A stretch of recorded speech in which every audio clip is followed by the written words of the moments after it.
호세아서 12장 7절부터 13장 8절까지입니다. 구약성경 1266쪽. 아쉽지만 호세아 9절부터 13장 9절부터 마지막까지는 좀 못 보고 이제 호세아서를 마치게 됩니다. 호세아서 12장 7절부터 13장 8절까지 한 절씩 교독합니다. 그는 상인이라 손에 거짓 저울을 가지고 속이기를 좋아하는 도다. 에브라임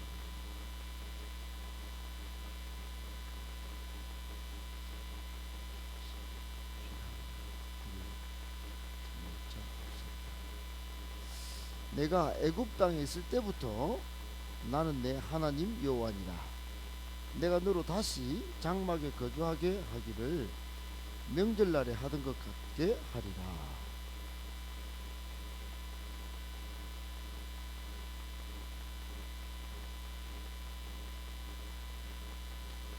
길르앗은 불의한 것이냐? 과연 그러하다. 그들은 거짓 궤도다. 길갈에서는 무리가 수송아지로 제사를 드리며 그 제단은 바디랑에 쌓인 돌무더기 같도다.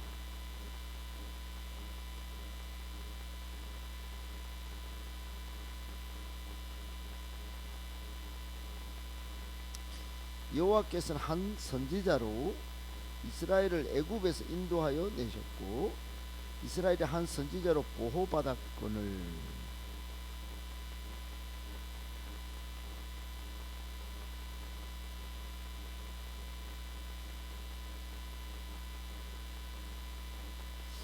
에브라임이 말을 하면 사람들이 떨었도다. 그가 이스라엘 중에서 자기를 높이더니 바알로 말미암아 범죄함으로 망하였거늘.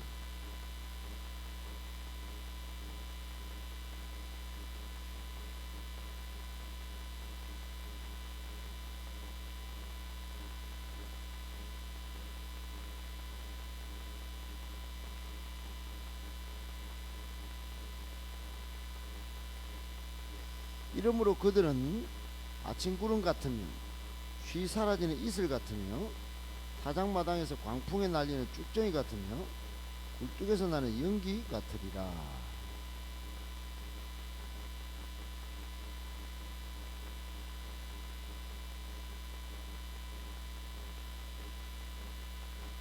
내가 광야 마른 땅에서 너를 알았거늘.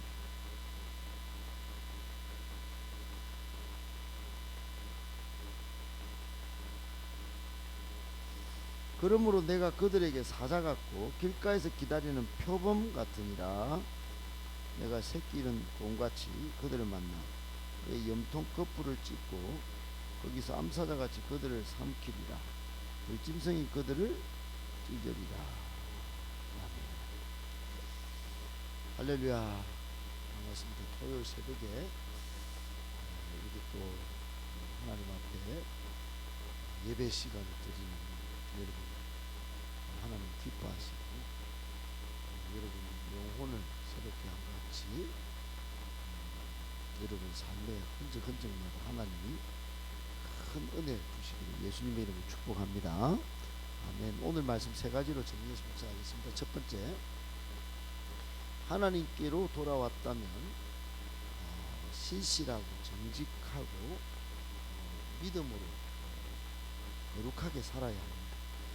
여러분, 신실하고 정직, 이것은 성경 구약에 굉장히 강조되는 하나님의 백성이 가져야 할 기본 성품입니다. 기본 성품.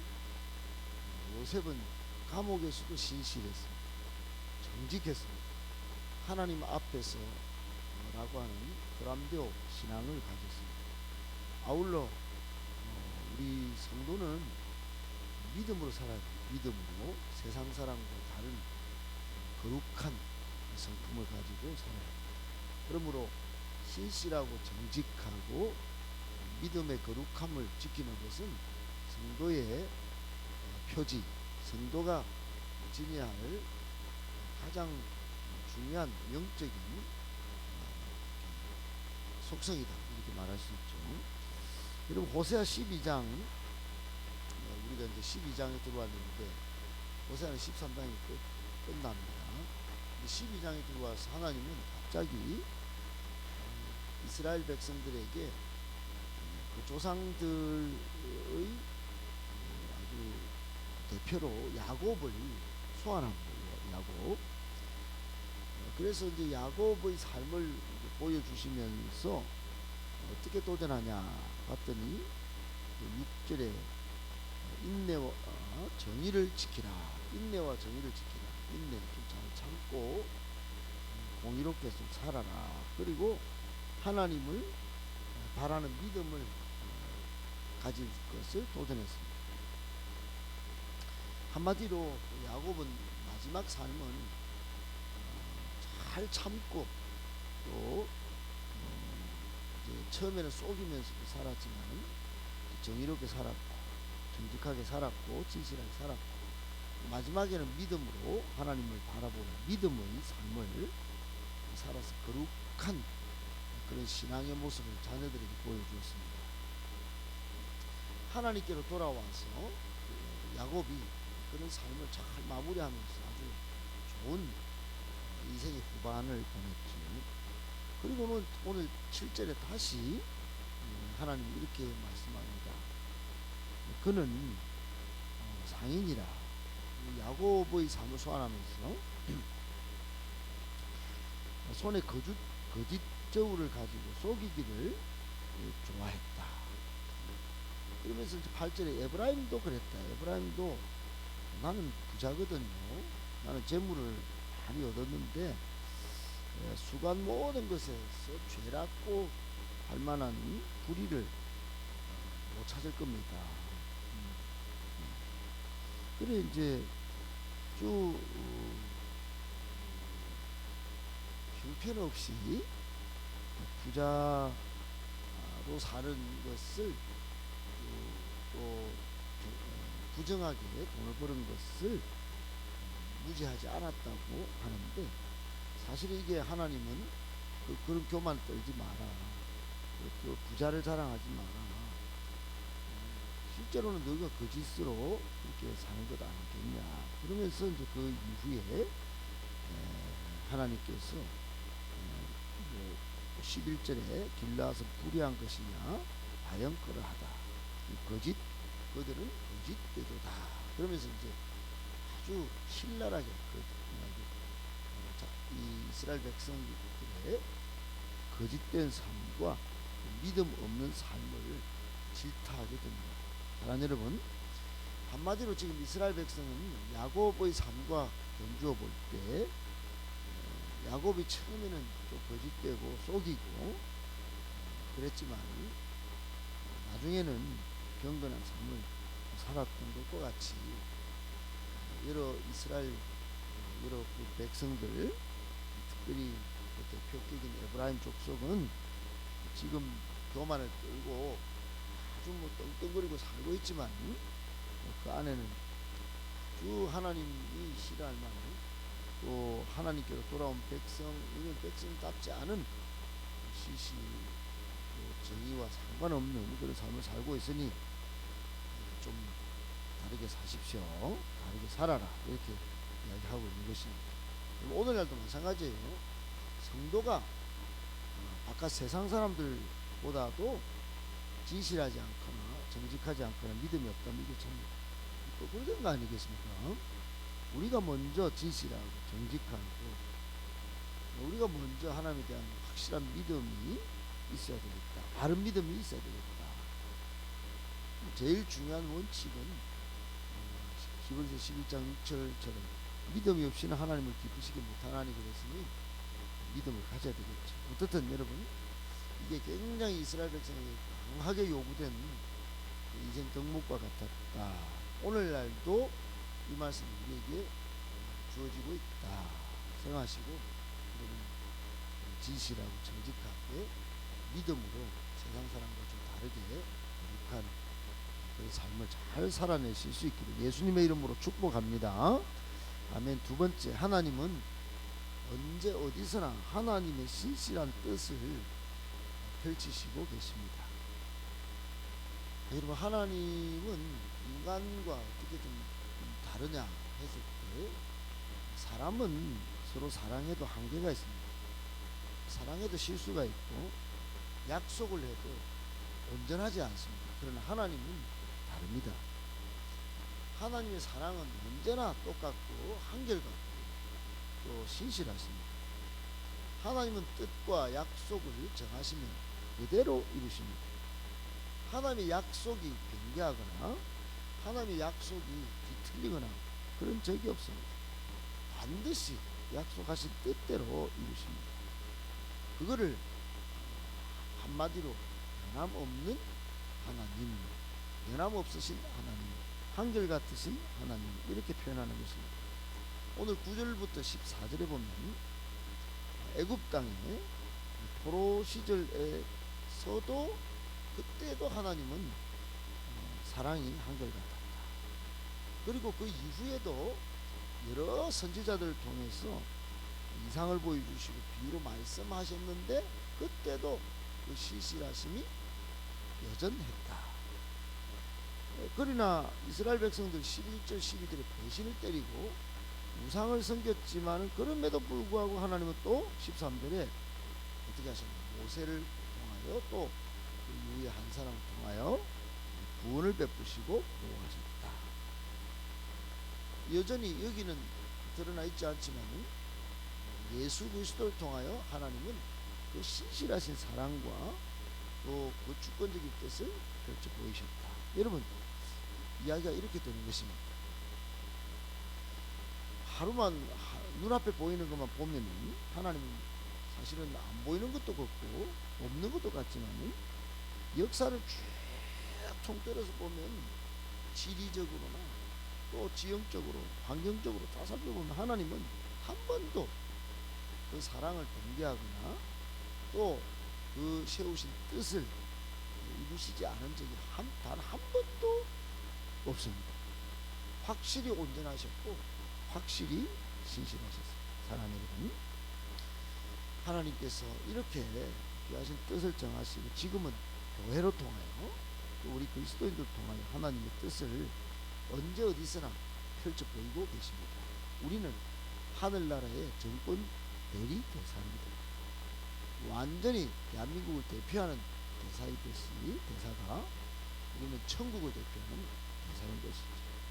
그러므로 하나님의 신실하신 구원을 믿고 하나님의 신실하신 그 뜻과 역사를 믿고 삶을 살아내야 합니다. 우리가 하나님 신실하지 않은 것처럼 그렇게 산다면 아주 이게 부끄러운 뜻일 뿐만 아니라 실상은 믿음이 없는 삶이라고 할 것입니다. 그렇습니다. 여러분, 하나님은 언제 어디서나 그 신실하신 뜻과 역사를 펼쳐 보이신다는 걸 꼭 기억하시고 그 사실 절대적으로 믿고 잘 따라가는 저와 여러분 다 되시기를 예수님의 이름으로 축복합니다. 아멘. 마지막 세 번째, 광야 마른 땅이 오히려 은혜와 축복의 땅일 수 있습니다. 여러분, 이게 웬 말입니까? 사람은 큰 대로를 가야 성공하고 복이 된다. 요즘은 이렇게 다 되어 있습니다. 그래서 자그만 다리도 우리나라는 무슨 대교 그러고 조그만 도로도 무슨 대로 그렇게 좋아합니다. 그거 가야 쌩쌩 달리고 그래야 성공하지, 복이지. 요런 이제 생각이 있는 것이죠.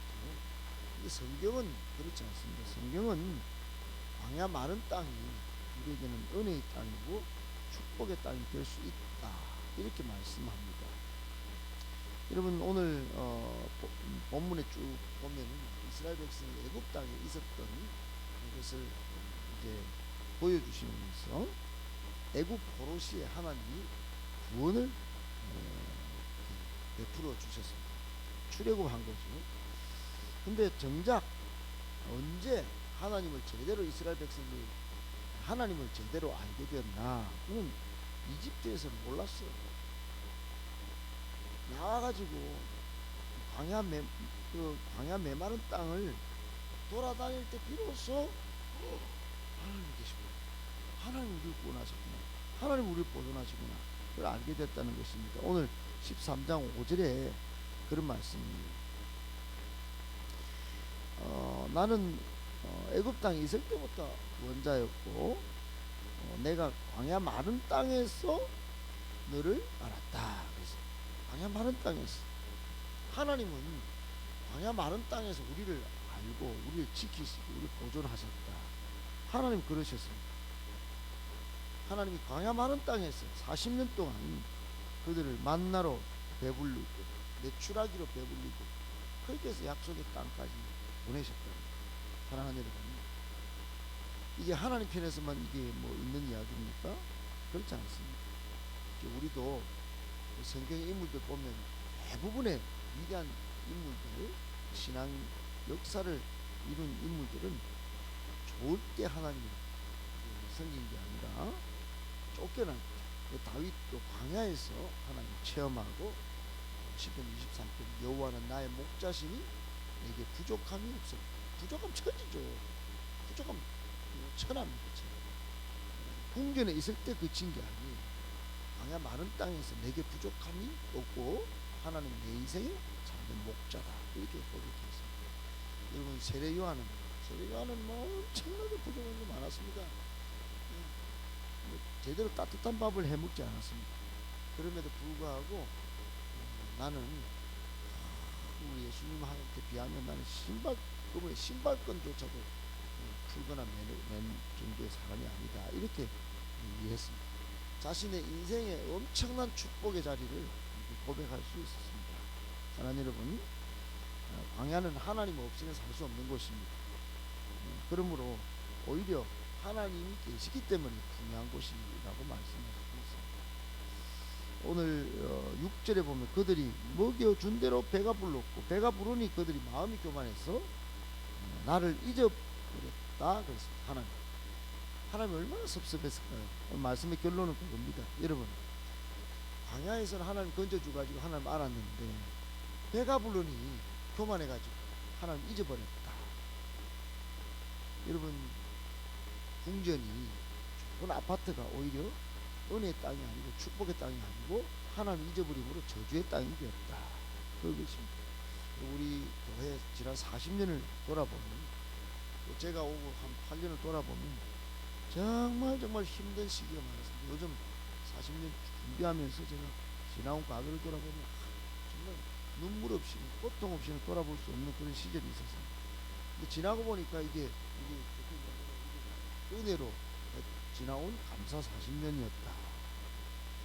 혹 우리가 잘 돼가지고 이런 은혜를 잊어버린다는, 이런 하나님을 잊어버린다는, 감사를 잊어버린다는 게 큰일 나겠군요. 이게 저주지, 이게 뭐겠어요. 지금은 정말 은혜고 축복입니다. 여러분, 이럴 때 하나님께 더욱 감사하고 더욱 우리의 인생을 하나님과 이렇게 맞물려서 더 큰 축복의 땅으로 나아가실 수 있기를 예수님의 이름으로